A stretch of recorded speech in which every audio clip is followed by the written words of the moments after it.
Waalaikumsalam warahmatullahi wabarakatuh. Ustaz, ada seorang perempuan yang pernah menikah, tapi akhirnya dia bercerai, alias dia janda. Kemudian dia menikah lagi, tapi kawin lari. Capek.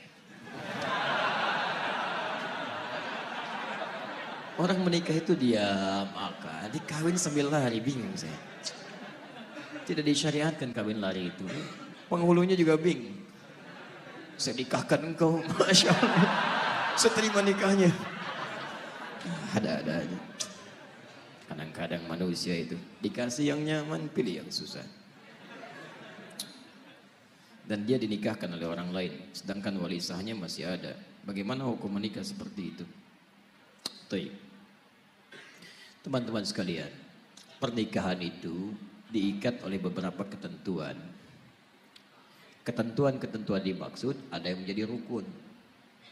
Di antara rukun-rukun itu, pertama ada yang menikahnya, laki-laki, perempuan. Jadi kalau menikahnya itu laki-laki, perempuan jelas tidak sah pernikahannya. Kedua, ada wali nikah. Wali nikah itu bagi yang masih gadis itu mutlak bagian terdekat dari dirinya. Orang tua, ayah masih ada. Kalau ada, itu ayah. Tidak ada kerabat terdekatnya, pamannya, kakaknya, atau adiknya, atau yang paling dekat. Dan wali ini fungsinya bukan hanya menikahkan, tapi menjadi jalur konsultasi jika ada hal-hal terjadi di rumah tangganya. Karena itu wali akan memberikan perlindungan pada perempuan supaya berfikirnya matang. Quran surah kedua ayat 221, paling kanan sebelah atas. Wala tunkihul musyrikin wala tunkihul musyrikati hatta yu'minna. Jangan kamu laki-laki menikah dengan perempuan musyrik sampai mereka beriman. Wala amatun mu'minatun khairum min musyrikati walau a'jabatkum. Perempuan mukmin yang biasa-biasa saja lebih baik dibandingkan dengan musyrik walaupun dia memikat hati. Wala tunkihul musyrikina hatta yu'minu.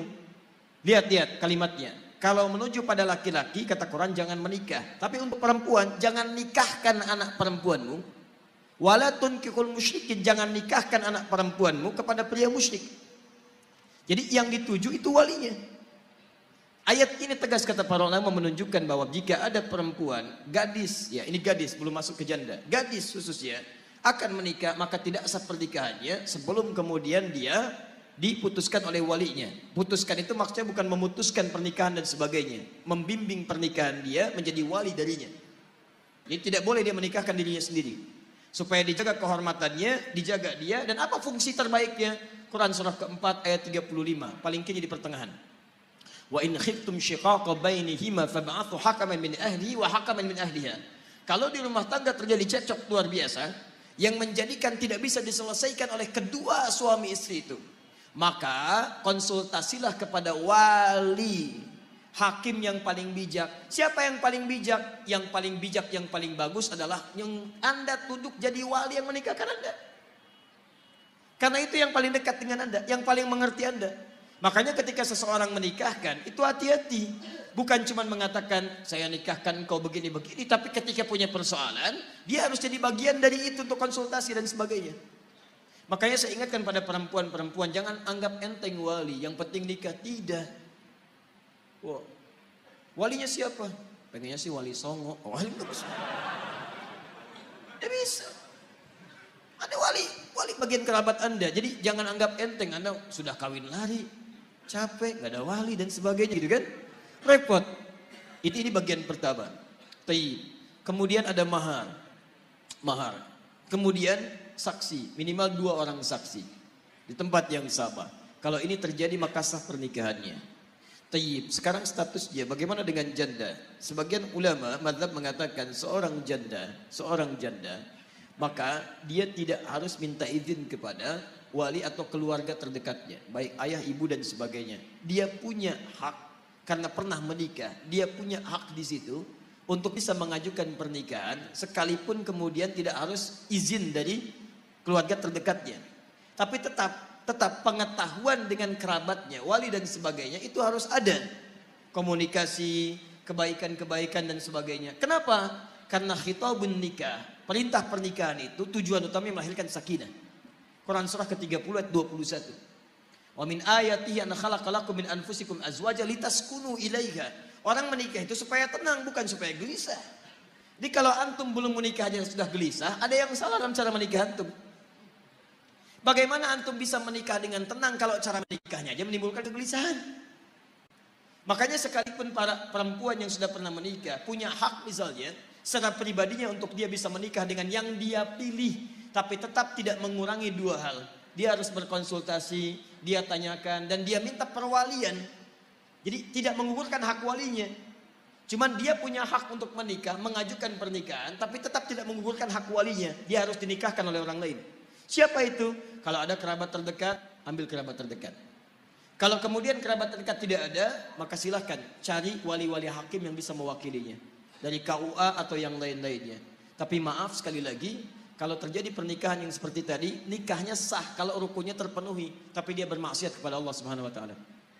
Nikahnya sah, tapi dia bermaksiat kepada Allah Subhanahu wa taala. Baik, dan saran saya sederhana. Datangi orang tuanya, datangi kerabatnya, ya, kemudian minta restunya, minta maafnya, dan mohonkan ampun kepada Allah Subhanahu wa taala dalam kebaikan. Tapi ada kasus yang dibenarkan pernikahan seperti itu jika memang kondisi-kondisi dari wali terdekatnya, satu, menjauhkan dia dari Allah Subhanahu wa taala. Ada ancaman yang membahayakan bagi agama dan kepercayaannya. Misal, dia beda agama, seorang anak.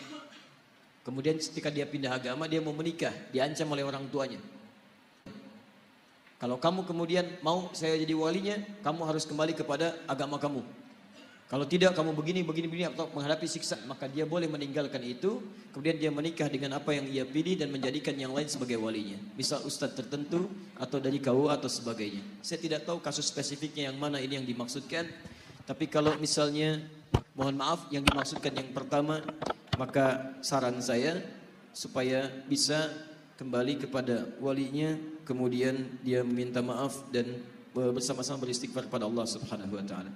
Kalau nikahnya sah sepanjang rukunnya terpenuhi, tapi sekali lagi dia bermaksiat kepada Allah Subhanahu wa taala.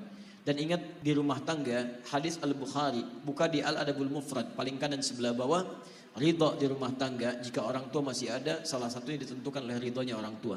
Ridhallahi fi ridhal walidi wa sukhtullahi fi sukhtil walid. Allah taala alam bis-shawab. Bolehkah bermanja-manja dengan Allah? Terakhir, apa yang dimaksud bermanja-manja? Kalau yang dimaksud bermanja-manja dalam urusan positif, misal manja-manja dalam urusan ibadah, sangat dibolehkan. Misal tahajud, ya, ditingkatkan. Bahkan selevel Utsman bin Affan radhiyallahu taala anhu, menantu Nabi, orang paling kaya, asetnya ada sampai hari ini, menikah dengan dua putri Nabi, satu meninggal, satu nikah lagi dengan satunya lagi. Kemudian orang paling pemalu, kata Nabi, malaikat Jibril malu melihat Utsman radhiyallahu taala anhu. Tapi Masya Allah, kekayaan, status yang tinggi di surga bersama Nabi tidak mengurangi kemuliaan beliau di hadapan Allah Subhanahu wa taala. Kata Imam An-Nawawi dalam kitabnya At-Tibyan fi Adab Hamalatil Quran, cetakan Darul Kutub Al-Islamiyah, warna merah marun, halaman 38, paragraf pertama, baris 1 sampai 2 paling kanan sebelah atas. Kata Imam An-Nawawi, kalau malam-malam bermanja-manja dalam tahajudnya, sampai bisa tahajud khatam Al-Quran. Khatam Al-Quran. Sahabat Nabi dekat dengan Nabi, menikah dengan dua putri Nabi. Paling pemalu, malaikat Jibril turun, malu kepada Utsman. Tahajudnya bermanja-manja sampai khatam Al-Quran. Antum sahabat Nabi bukan, dekat dengan Nabi bukan, tidak menikah dengan putri Nabi. Kekayaan antum tidak sekaya Utsman. Malaikat turun, tidak malu melihat antum. Masya Allah. Coba lihat tahajud antum. Baca Al-Quran, lihat sahabat-sahabat Nabi. Ya, ada yang lain, misal Abdullah bin Mas'ud ketika baca Quran bermanja-manja dengan bacaan Qurannya. Sampai ketika nikmatnya baca Quran, malaikat turun, bergerak angin, tiup kencang badai. Tiba-tiba Masya Allah, beliau diam, baca, gerak lagi. Bingung, datang pada Nabi, diadukan. Atan Nabi sallallahu alaihi wasallam. Apa kata Nabi?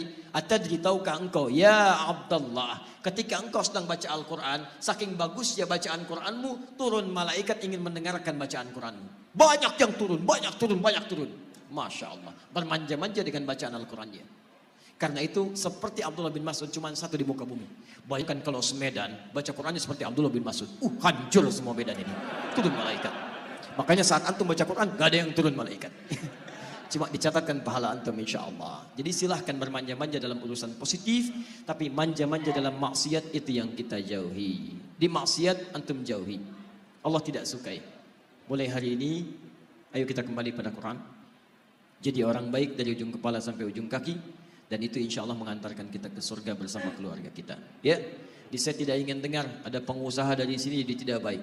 Baik, jangan terima hal yang tidak benar.